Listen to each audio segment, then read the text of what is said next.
Hello, this is Jamie Mitchell, and we are back for another episode of the Libertarian Censored podcast, going over all the posts on the Libertarian Censored subreddit. Let's get right into it. So first we have Czech president signs law criminalizing communist propaganda, for post from Eurociv to Euractiv.com, posted by LegioX, and that's crosspost from the Europe subreddit.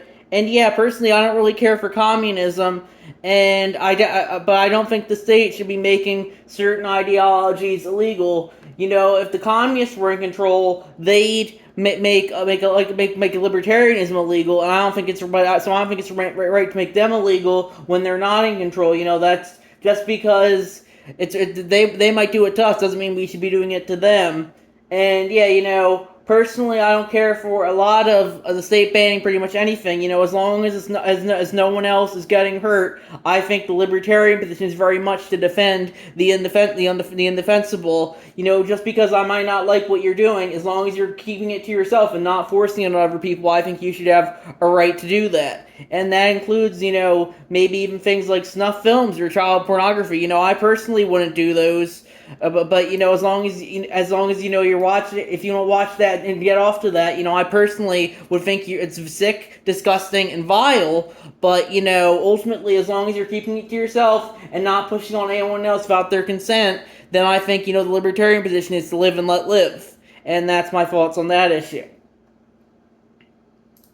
Then we have Tulsi Gabbard calls for Obama to be prosecuted over 2016 election claims from TheGuardian.com, posted by Donald Key, and that's crosspost from the Law subreddit. And yeah, you know, personally, I don't know if this is the right move for the Republicans. You know, the Republicans were on the receiving end of this just last year when the Democrats did everything in their power to prosecute President Trump. But now that they're in control, you know, suddenly they want to prosecute the opposing political leaders as well. And you know, personally, I don't think people should be prosecuting their political opponents. But ultimately, the state has the ability to justify doing whatever it wants to. And yeah, you know, I think it might sound good to go after Obama, especially if he did some illegal stuff in pushing Russiagate. But I you know, just because it might sound good doesn't mean, you know, it's going to work in theory. You know, I would say the same thing to the Democrats last year. You know, when they went after Donald Trump, you know, that ended up putting him back in the White House, I would say, and it could be the same in regards to going after the Democrats. That might end up putting them back in the White House as well. So that's my thoughts on that issue. You know, I personally think, you know, it might just all be theater for all we know. You know, as George Carlin says, it's a big club and you ain't in it. And yeah, they might seem like they're going after each other, but you know, it's probably all just theater. And you know, they're all on the Epstein list, and they're all compromised by Israel. And that's my thoughts there. Then we have State Department official testifies that criticisms of Israel can lead to deportations from NewYorkTimes.com, posted by Donald Key, and that's a crosspost from the centrist subreddit. And yeah, you know, personally, as I think, you know, the libertarian position is for max freedom of discretion and freedom of speech, so I do think you should be able to criticize Israel if you want to. But as I've stated in the past, the state has the legal monopoly on the use of force to do it's pretty much whatever it wants to, and there's often no way you can hold them accountable, especially since they control pretty much the entirety of the legal system and courts as well. And that's my thoughts on that issue. Then we have, there are no files, but if there were files, I wouldn't be in them. Also, can you look through these files and let me know where I mentioned, but don't worry, there are absolutely no files, and I'm not in them. Donald Trump. And that's a post from Donald Key, and that's crosspost from the Law subreddit. And yeah, it looks just like a bunch of clips of Donald Trump saying that, I guess. And yeah, you know, personally, you know, I personally think he's probably more involved with Epstein than he would care to admit. But you know, they all are. You know, Reddit only cares because it's a member of the out group rather than a member of the in group. You know, Reddit tried to downplay the Epstein files for years when Biden was president. because Bill Clinton's in them as well, and probably a lot of Democrats as well. But now that the narrative says that Trump's in them, suddenly they're obsessed with the Epstein files, and that just goes to show you how politics is not really about values or principles for a lot of people like it is for me. It's really just who's in the in group, who's in the out group. They don't care that Jeffrey Epstein, sex trafficked all those girls, or that he might have been an agent of Israel's CIA and Mossad. They only care that Orange Man Bad and Orange Man Bad might have associated with him. They also don't care that Ghislaine Maxwell, one of his top associates, might have been a Reddit moderator for years in regards to pushing propaganda on the World News subreddit. But of course, Reddit only sees the world, and they don't see it. They see it very black and white, or should I say, just orange and white, because Donald Trump is Orange Man Bad. That's pretty much all Reddit is, Orange Man Bad. It's pretty much all it's been for 10 years now. So yeah, that's my thoughts on that issue. Then we have supporting child rapists is the Republican way, posted by Donald Key, and that's crosspost from the Facepalm subreddit, and that's a tweet from the Thomas Style Quotes Twitter account. Megyn Kelly, I don't care about Trump getting handsy with somebody 20 years ago. I want someone who will close the border and someone who will keep boys out of my daughter's sports, which he has. And yeah, personally, I guess I could see where Megyn Kelly's coming from. If pretty much all politicians are compromised, I would say. So, if she wants to just support Trump even though he's compromised, that's on her. But I personally think, we need to support the few politicians that aren't compromised, like Thomas Massie. And yeah, that's my thoughts on that issue. Just because Trump does some things you might like doesn't make him immune from all criticism. And that's my thoughts there. Then we have George Retz, a U.S. Army veteran and citizen, was detained by ICE for 3 days after being tear gassed and forcibly removed from his car during a Ventura County immigration raid. Despite clearly identifying himself as a citizen, he was denied access to a lawyer, family contact, or any explanation, posted by Donald Key, and that's crosspost from the Law subreddit.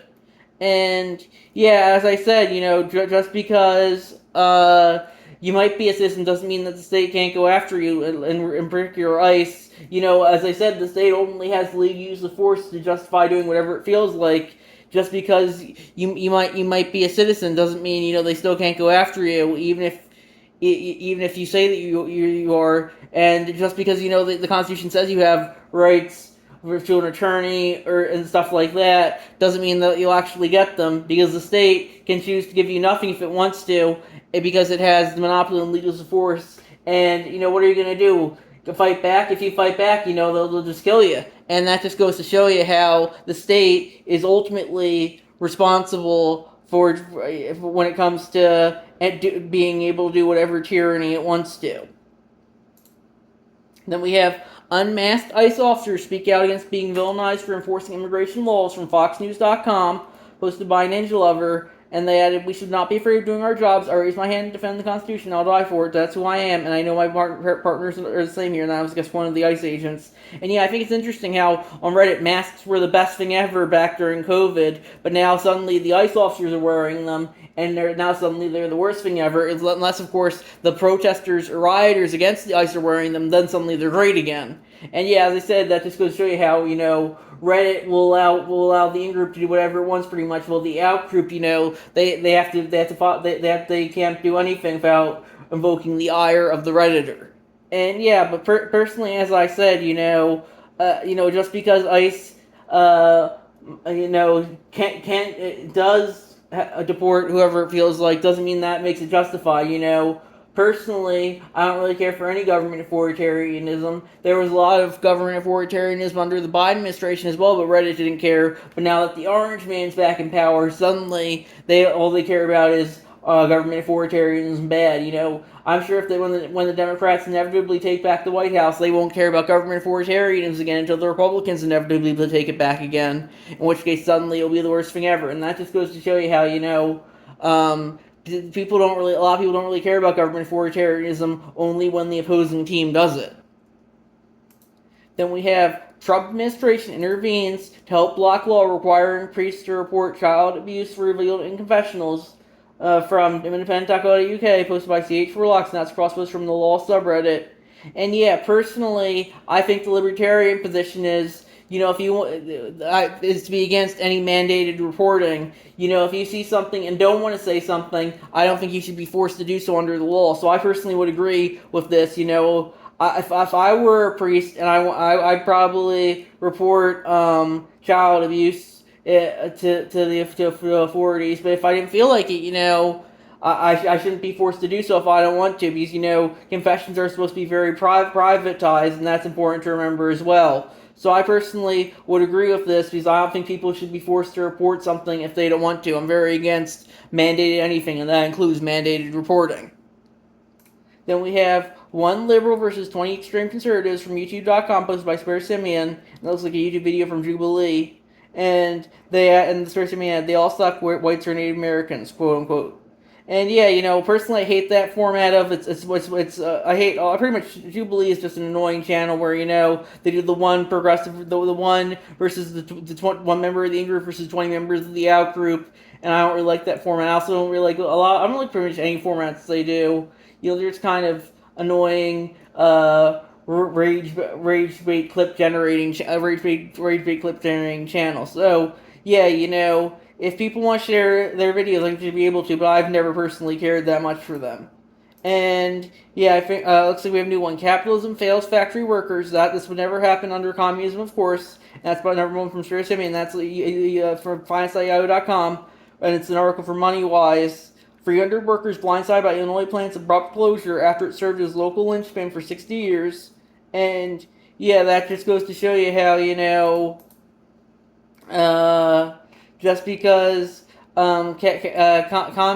capitalism can fail factory workers doesn't mean that communism is suddenly perfect. Just because sometimes factories are going to close and there's nothing you can do about it, especially if they're located in rural and hard to reach areas. But that doesn't mean we should institute woke Marxism. And yeah, that's my thoughts on that issue. So I think we're going to wrap it up there. I'll see you guys in the next episode. Bye.